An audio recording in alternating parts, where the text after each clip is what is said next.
جزاک اللہ مولانا صاحب، میرا اگلا سوال آپ سے یہ ہے کہ ہر مسلمان کی کوشش ہوتی ہے کہ وہ اللہ کو راضی کریں، اور اللہ کو راضی کرنے کے لیے ہمیں جو ہے موت سے پہلے موت کی تیاری کرنی چاہیے۔ تو اس متعلق کوئی ایسی حدیث بیان فرما دیں جو دل پہ اثر کر جائے۔ بسم اللہ الرحمن الرحیم۔ عطا بھائی، موت جو ہے برحق ہے، کافر کو بھی پتہ ہے مرنا ہے، مسلمان کو بھی پتہ ہے مرنا ہے۔ آج تک کسی کافر نے بھی موت کا انکار نہیں کیا۔ اصل ہے موت سے پہلے موت کی تیاری۔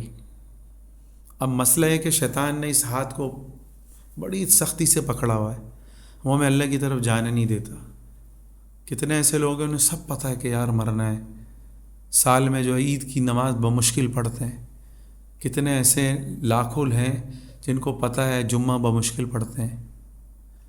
کروڑوں ایسے جن کو پتہ ہے مرنا ہے، موت برحق ہے، جنت بھی جہنم بھی، مگر فرض نماز بھی جو ہے مشکل پڑھتے ہیں، کروڑوں ایسے۔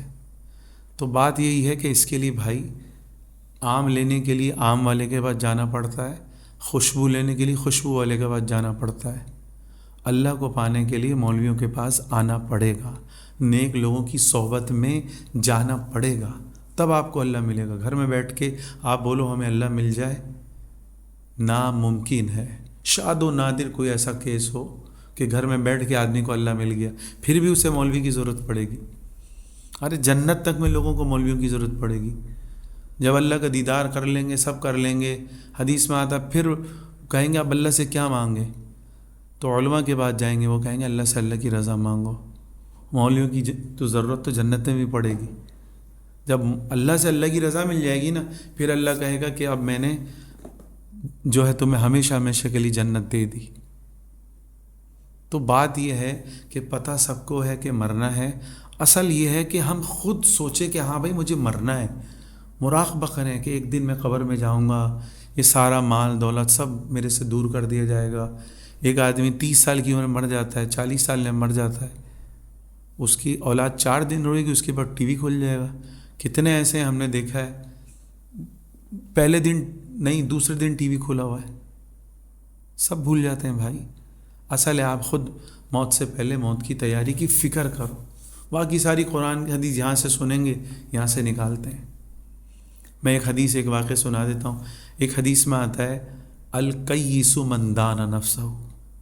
اللہ کے نبی صلی اللہ علیہ وسلم نے اس حدیث میں دنیا کا سب سے بڑا عقل مند بتایا کون ہے، دنیا کا سب سے بے وقوف بتایا کون ہے۔ فرمایا الکیس من دان نفسہ، دنیا کا سب سے بڑا عقل مند وہ ہے جو اپنے نفس کو دبائے، نفس کو دبائے، نفس کا غلام نہ بنے، نفس کی چاہت پہ چلنے والا نہ ہو۔ بایزید بستامی رحمۃ اللہ سے کسی نے پوچھا کہ حضرت اللہ تک جانے کا راستہ کیا ہے؟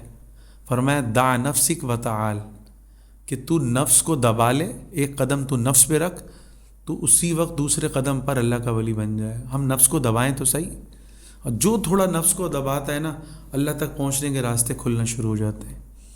آگے حدیث میں فرمایا الکیس من دان نفسہ وعمل لما بعد الموت، نفس کو دبائے، عقل مند وہ ہے جو نفس کو دبائے اور موت کے بعد آنے والی زندگی کی تیاری کرے، نہ کہ 9 بجے تک دنیا کی دوڑ لگاتا رہے، نمازیں بھی جا رہی ہیں، جھوٹ بھی بولا جا رہا ہے، سود بھی کھایا جا رہا ہے، لوگوں کو کا حق بھی مارا جا رہا ہے، یہ موت کی تیاری نہیں ہے۔ آگے حدیث کا دوسرا ٹکڑا والعاجز من اتبع نفسہ، دنیا کا سب سے بڑا بے وقوف حدیث میں آتا وہ ہے جو نفس کا غلام ہو، نفس کا پجاری ہو۔ قرآن کی آیت ہے افرأیت من اتخذ الہہ ہوا، اللہ اپنے حبیب سے کہہ رہے ہیں کہ اے میرے محبوب، کیا آپ نے ایسے بندے کو دیکھا جس نے نفس کو اپنا خدا بنا لیا؟ قرآن کی آیت ہے یہ۔ آج ہم نے نفس کو خدا بنایا ہوا ہے۔ نفس اور شیطان دونوں بھائی بھائی ہیں، جو نفس نے کہا، جو شیطان نے کہا جی جی میں حاضر ہوں۔ نفس نے کہا فلاں فلم لگی ہوئی ہے، چلو جی چلتے ہیں۔ نفس نے کہا فلاں لڑکی کے پاس جانا ہے، چلو چلتے ہیں۔ نفس نے کہا کہ یار فلاں بینک والا اتنے سود دے رہا ہے، چلو جی اپنی پیسے رکھواتے ہیں۔ نفس نے کہا کہ جی فلاں جو ہے اس کو ہم ذلیل کرتے ہیں، کرنے پہ آ گئے۔ یہ نفس کی غلامی ہے۔ آگے اسی حدیث میں آگے آتا ہے کہ والعاجز من اتبع نفسہ ہواہا وتمنی علی اللہ. ایک تو نفس کا غلام بنا ہوا ہے جو دنیا کا سب سے بڑا بیوقوف ہے، اور پھر حدیث میں آتا ہے اللہ سے لمبی لمبی امیدیں بھی مانتا ہے کہ اللہ مجھے معاف کر دے گا. حدیث میں آتا ہے یہ بیوقوفی ہے. ہاں، عقل مندی کیا ہے؟ آپ نفس کے پجاری نہ بنو، گناہ ہو جائے رو رو کے اللہ سے مانگ لو کہ اللہ مجھے معاف کر دے. پھر آپ 10 دفعہ آپ سے گناہ ہو کوئی مسئلہ نہیں ہے. جب تک توبہ کی توفیق مل رہی ہے نا، سمجھ لو اللہ آپ کو معاف کر رہا ہے، اور یہ توفیق کبھی بھی چھن سکتی ہے. ہارون رشید بڑا مشہور بادشاہ گزرا ہے. اتنی بڑی سلطنت تھی کہ بادل جا رہا تھا، اس بادل کو دیکھ کے کہا، مسکرایا کہ تو جہاں بھی جائے گا نا وہاں پر تجھے میری حکومت ملے گی، وہاں پر تجھے میری ہی حکومت ملے گی. اس کے زمانے میں ایک بزرگ تھے، ان کا نام تھا حضرت بہلول، مجذوب تھے، اللہ والے تھے.